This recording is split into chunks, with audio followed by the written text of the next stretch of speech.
발언이 있겠습니다. 지난 2년간 고마웠습니다. 오늘이 최고위원 회의 마지막 날입니다. 강한 민주당, 강한 정청래, 당원이 주인되는 정당을 만들겠습니다. 당원대표 최고위원 후보 기호 7번 정청래입니다. 2년 전 전당대회 연설 때마다 제가 이렇게 외쳤었습니다. 맞서고 지키고 이기겠습니다. 왜 윤석열과 싸우지 않고 이재명과 싸우려 하는가? 왜 적의 흉기로 동지를 찌르려 하는가? 이재명을 지키겠습니다. 노무현 정신을 말했습니다. 광주에서 콩이면 대구에서 콩이고 대구에서 콩이면 광주에서 콩인 나라. 그러나 우리 민주당 안에서는 과연 어떤가? 당원에게 콩이면 국회의원에게도 콩이고 국회의원에게도 콩이면 당원에게도 콩인 정당인가? 당원과 국회의원의 거리가 이렇게 멀어서야 되겠는가? 라고 연설했습니다. 국회의원들은 이재명 때문에 졌고,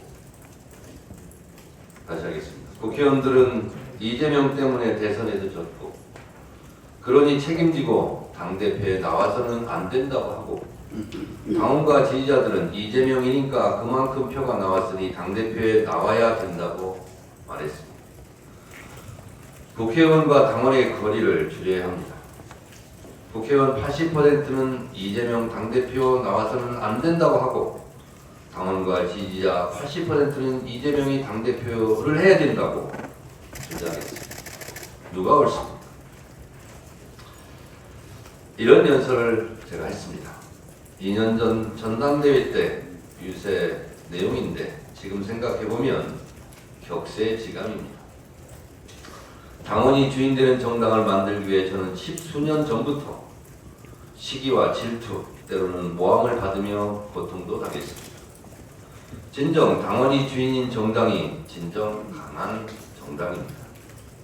나라의 주인이 국민이듯이 당의 주인이 당원임은 너무도 당연한 일입니다. 상식입니다. 대의원 1표가 권리당원 100표인 정당은 매우 허약한 정당이고 역동성이 떨어진 정당입니다. 강한 민주당은 당원이 주인인 당원이 강한 정당이어야 합니다. 지난 2년간 이재명 1기 지도부는 야당 탄압 정적 제거 이재명 죽이기와 맞서 윤석열 검찰 독재 정권에 맞서 싸웠습니다. 동시에 당원과 지지자 중심적 정당을 만들기 위해 부단히 노력했습니다. 당이 위기에 빠질 때마다 당원과 지지자, 국민들 덕분에 견딜 수 있었습니다. 당사에 대한 압수수색, 이재명 대표 선거법 기소, 이재명 대표의 성남지청 첫 소환 수사부터 300건이 넘는 압수수색, 대장동 성남FC 변호사비 대납 사건, 대북 송금, 그리고 테러까지 이재명 지도부는 함께 맞서고 함께 싸웠습니다. 적은 외부에만 있지 않았습니다.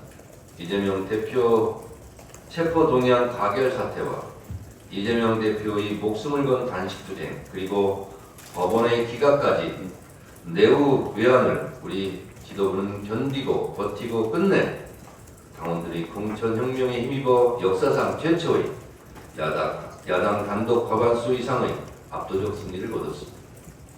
이 모든 것은 당원과 지지자, 국민들 덕분이었습니다. 지금은 누구나 원내 중심 정당에서 당원과 지지자 중심의 대중정당을 만들자고 외칩니다. 참 다양한 일이고 옳은 방향입니다. 이재명 대표 아니었으면 거둘 수 없는 총선 승리였고, 이재명 대표 아니었으면 불가능한 당원 주권 시대의 개막이었습니다. 이재명 대표 당원과 지지자들과 함께한 지난 2년 동안은 늘 감사했습니다. 고난의 행군이었지만 동지들과 함께여서 행복한 여정이었습니다.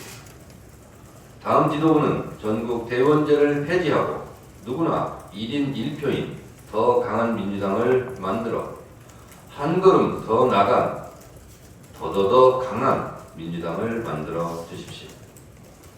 더 강한 민주당 깃발 높이 들고 더 좋은 당원 주권 시대, 정권 탈환 민주당 이재명 대통령 시대를 열어주십시오. KBS인지 JBS인지 광복절이 되자마자 일본의 국가 기미가이가 나오고 목불인견의 이승만 찬양 영화가 나옵니다. 역사를 잊은 민족에게 미래는 없다. 피로 쓴 역사를 혀로 지울 수 없다는 광복회장의 분노에서 보듯 역사부정, 친일 불종, 외교 등 윤석열 정권과의 싸움은 멈출 수 없습니다. 다음 지도부에서 잘해 주시길 바랍니다. 다음 지도부에게 제 자리, 제 역할을 물려주고 저는 물러갑니다. 그동안 가분한 사랑과 성원에